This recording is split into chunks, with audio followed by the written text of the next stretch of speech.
शंकर राजभर जी का आपके द्वारा स्वागत किया जा रहा है।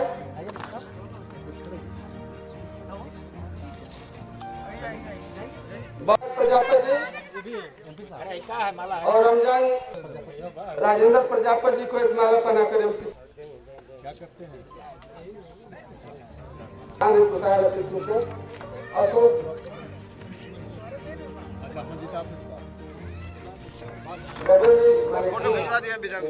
सर जी कौन लोग आगे तो खड़ा भाई को जो हमारे बाहर प्रसंग के सचिव हैं और पीडीए को कार्य करेंगे कि आप आने है उधर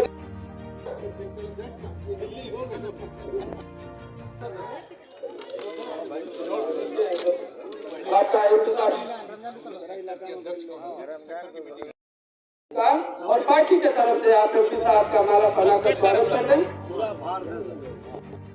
शंकर राजभर जी का आपके द्वारा स्वागत किया जा रहा है।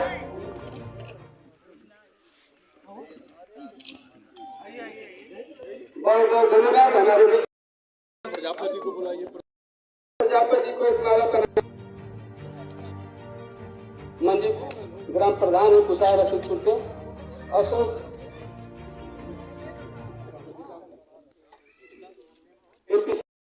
माला बना कर स्वागत।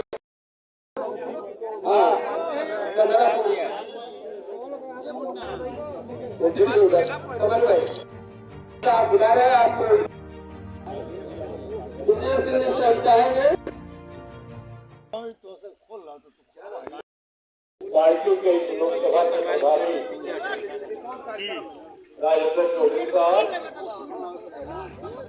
पार्टी के विधानसभा के मालिक पासवान साहब, पार्टी के विधानसभा के महासचिव, उसे कौन बचाएगा? आप नहीं बचाओगे, केवल समाजवादी बचाएगा। इस देश में सामंतवाद रहा, आजाद भारत में सामंतवाद रहा, और मैं दावे के साथ कहना चाहता हूं, जान लेना, बूढ़े दादा काका से पता करना, जब तक इस देश में सामंतवाद था, थाने का दरोगा थाना पर ज्वाइन करने से पहले सामंतवादी के घर पर जाता था। इलाके का तहसीलदार पहले तहसील पर ज्वाइन करता था और सीधे इलाके के सामंतवादी के घर जाता था। सामंतवादी आदमी किसी गरीब का बेटा सीधा खड़ा हो गया, सलाम नहीं किया, चोरी में, डकैती में और जेल में भेज दिया। ये सामंत, और इस सामंतवाद को किसने खत्म किया? समाजवादियों ने खत्म किया। डॉक्टर लोहिया ने खत्म किया। मोहन जैसे, नरेश्वर मिश्रा जैसे लोगों ने, गरीबों को चाहने वाले लोगों ने इस देश से सामंतवाद वो खत्म किया। लेकिन यह सरकार है सामंतवाद का रूप बना करके प्रभुत्ववादी सामंतवाद। प्रभुत्ववादी सामंतवाद क्या है? पहले के सामंतवादी आपको बूथ पर वोट नहीं डालने देते थे, और आज के प्रभुत्ववादी समाजवादी आपके बड़े वोट को गिनती नहीं दे रहे हैं और वोट पर नहीं दे रहे हैं। बाबू है, किसी का बाप मास्टर है। आपसे कहना चाहता हूं, हमारे नेता अखिलेश यादव ने जो कहा है कि समाजवादियों निकलो, इस देश में सामंतवाद से निजात दिलाने वाला समाजवादी आंदोलन का आयोजन हमारा यादव समाज का नौजवान था, जो लाठी भी खाया, लेकिन उसके बाद भी समाजवाद को कायम रखा। इसलिए आज फिर निकलना होगा, और आज निकलना होगा तो डाल देगा। बाबा साहब बी.आर. अम्बेडकर के संविधान का कोई खतरा नहीं, क्योंकि बाबा साहब बी.आर. अम्बेडकर के बारे में अमित शाह जी ने दिल्ली में एक शब्द बोला। बाबा साहब को मानने वाले चाहे सत्ता पक्ष के हो और चाहे विपक्ष के हो, 200 सांसद विपक्ष के सांसद को खत्म पुनः विरोध कर रहे थे, लेकिन भारतीय जनता पार्टी के अंदर बैठे हुए सांसद भी भारतीय जनता पार्टी को गाली दी।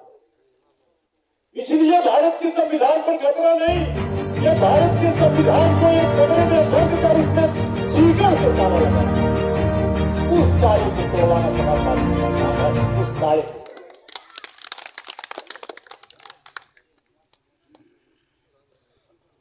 क्योंकि संविधान को नहीं कहता कि किसी के साथ अन्याय करो, संविधान को नहीं कहता कि जात के साथ अन्याय करो, किसी को वो कहीं न डाल देते संविधान। वोट अगर बढ़ गया 2024 के चुनाव में 176 एमपी सीट पर घपला हुआ, 76 सांसद हराए गए। भारतीय जनता पार्टी को अगर हार रहे हैं तो वोट अधिक कर दो, हार रहे हो तो वोट अधिक कर दो और जीत रहे हो तो वोट कम कर दो।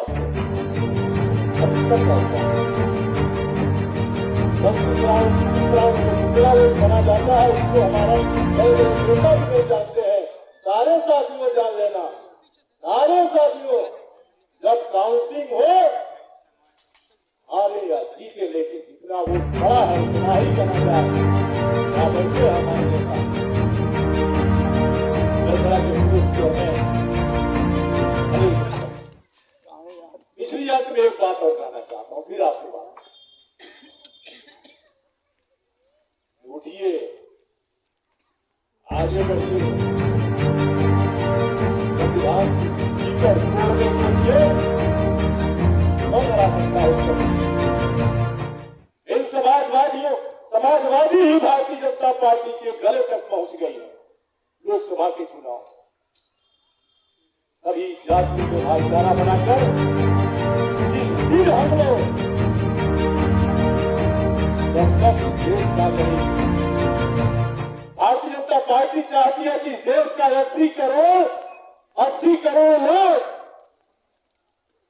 राशन पर खड़े रहे। देश का 80 करोड़ लोग राशन पर खड़े रहेंगे, देश की गरीबी कम आएगी। समाजवादी पार्टी चाहती है कि देश के 80 करोड़ लोग अपने पैर पर खड़ा रहे। जब तक अपने पैर पर 80 करोड़ लोगों को नहीं खड़ा किया जाएगा तब तक नहीं भाग।